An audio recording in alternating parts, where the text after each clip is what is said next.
Não encontrou? Deixa um recadinho aqui, a gente vai tentar interagir com você.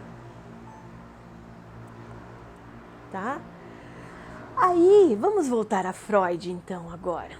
Já falamos do consciente, do pré-consciente e como isso pode ajudar a gente na nossa vida. Primeira dica, né? De como isso movimenta, de como o consciente vai buscar lá no inconsciente as coisas. Só que Freud achou, quando ele começou a estruturar toda a teoria da psicanálise, que o ser humano é muito mais do que consciente, pré-consciente e inconsciente. E aí ele começou a entender, peraí, mas que mais além esse ser humano que eu gosto tanto de estudar, que eu quero desvendar, tem? Esse ser humano tem um jeito particular de ser, Freud pensou. Esse ser humano tem uma maneira de encarar a vida, de encarar as situações individual. Nenhum ser humano se comporta igual ao outro. E por que disso?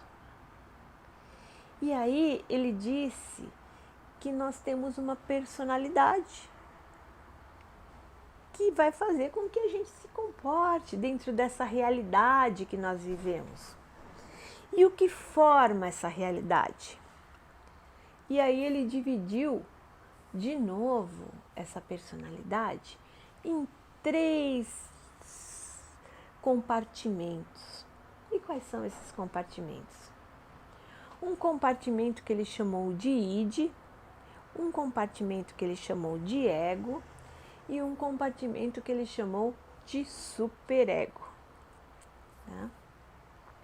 Então, o que é isso? O que é o id? O id, ele mora no inconsciente. Freud ele colocou esses compartimentos da personalidade dentro dos compartimentos da área psíquica. Né? E aí ele falou que o id mora dentro do inconsciente. O que é o id? O id é o lado da nossa personalidade que tudo quer, que tudo pode. É aquele lado nosso que quer obter prazer em tudo. E muitas vezes a gente não ouve. E é bom que não ouça, porque para o id não tem restrições, o id não tem moral, o id não tem valores. O id quer simplesmente ter prazer, e prazer é a fonte de prazer do ser humano. Esse é o nosso id. E aí Freud falou assim, não, mas veja bem, a gente não pode simplesmente ter só uma instância que vai buscar prazer. Precisa ter algo que freie, que seja um pouquinho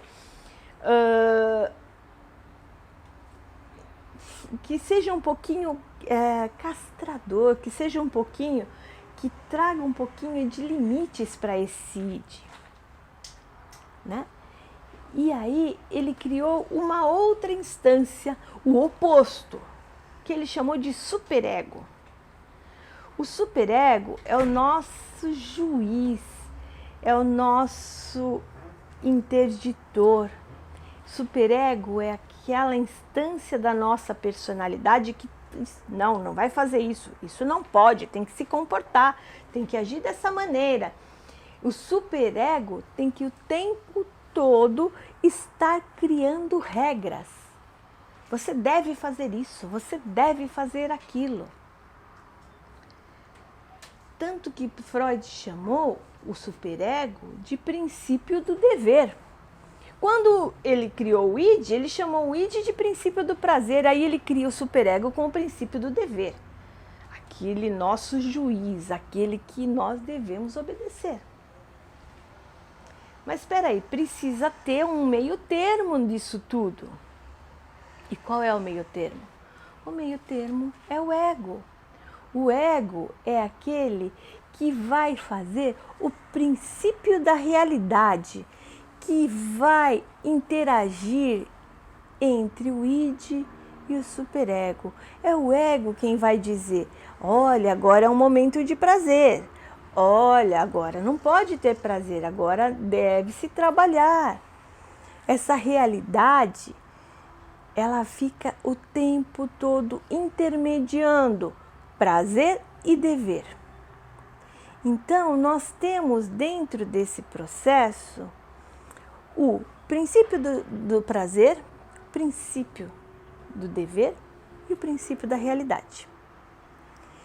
Isso tudo está contido dentro do consciente, do pré-consciente e do inconsciente. Olha essa figura que eu vou mostrar agora para você aqui. Perceba, parece uma montanha, um iceberg. Então, o que nós temos no topo dessa montanha? Nós temos o ego. O ego está lá. Essa parte, esse topo, onde tem essa linha verde, esse topo, é a parte consciente. Olha quanto que a gente tem de consciente. Muito pouco, né? Uma partezinha pequena. Abaixo dessa linha verde, nós temos o pré-consciente, que seria essa linha verde, um pouquinho mais larga, mas não tão assim. E abaixo dessa linha verde, todo o inconsciente.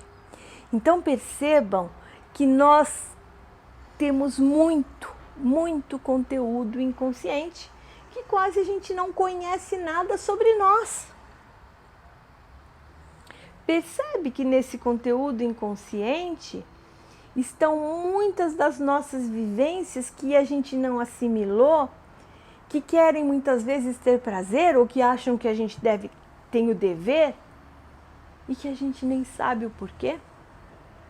Que muitas vezes a gente recebe valores da sociedade, dos nossos pais, das leis, e a gente cumpre isso sem questionar.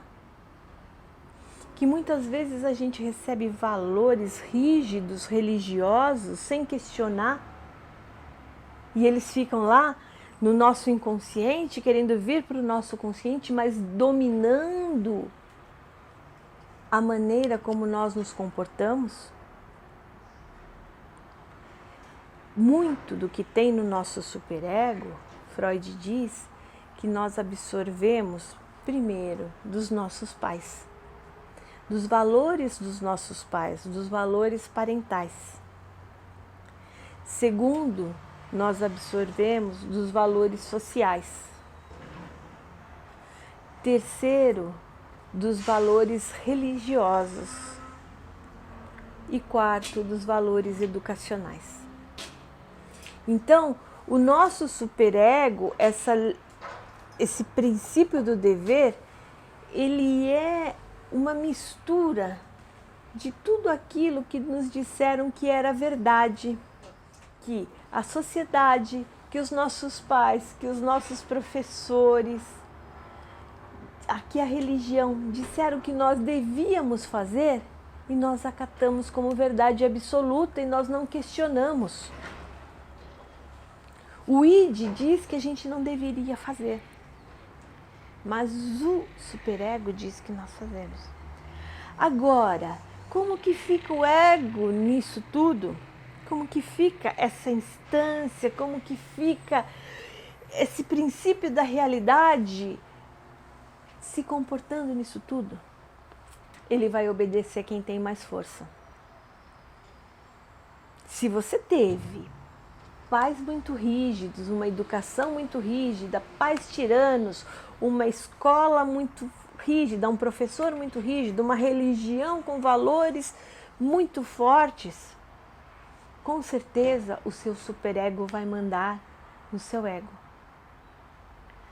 Por outro lado, aquela pessoa que não teve muito, que os pais não foram muito presentes, que os pais não ensinaram muito regras, que viveu num meio social que não dava muita atenção para as regras sociais, que não foi criado dentro de uma religião, essa pessoa vai ser dominada pelo id, pelo princípio do prazer. Então, o que eu queria dar como segunda dica para você? Você sofre muito por ser uma pessoa muito rígida, ser uma pessoa sistemática, ser uma pessoa que o tempo todo tem que estar seguindo regras, estar em cima de horário, essas coisas? Reveja, repense as suas regras, seus valores. Repense seu superego. Você acatou tudo aquilo que seus pais disseram, que os professores disseram, que o mundo disse, que a religião disse como verdade absoluta, porque você era uma criança e que você não conseguia filtrar aquilo que seria bom para você. Agora você é um adulto. Pense e analise, será que tudo aquilo que você acredita como verdade absoluta, que você aprendeu sem questionar, que você engoliu sem questionar, que você replica sem questionar, é realmente uma verdade absoluta? Olha a psicanálise de novo agindo na sua vida. Por outro lado, eu convido você que também é movido pelo princípio do prazer, que não tem regras, que não vive, não tem uma religião, que não acredita em nada, que simplesmente faz tudo que te dá a cabeça, que fala aquilo que tem vontade. Será que isso é certo? Será que é legal viver sem ter alguma regra, sem respeitar algum tipo de horário, sem respeitar alguns tipos de comportamentos? Nós vivemos numa sociedade. E certo tipo de comportamento, certos preceitos sociais têm que ser cumpridos por uma boa convivência. As leis existem para que exista uma organização, para que exista uma boa convivência entre os seres humanos.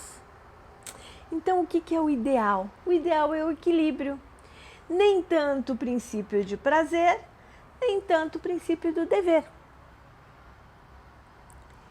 E sim, um equilíbrio. Horas eu posso me permitir o prazer, horas eu tenho que ceder um pouquinho e me permitir entrar dentro das regras. Pense nisso. Como está seu equilíbrio? Como está o seu prazer e como está seu dever? E esse ego que fica entre os dois ali, massacrado, não sabendo, e agora? Eu atendo o que eu devo ou eu atendo o que eu quero? Pense nisso. Reflita sobre isso.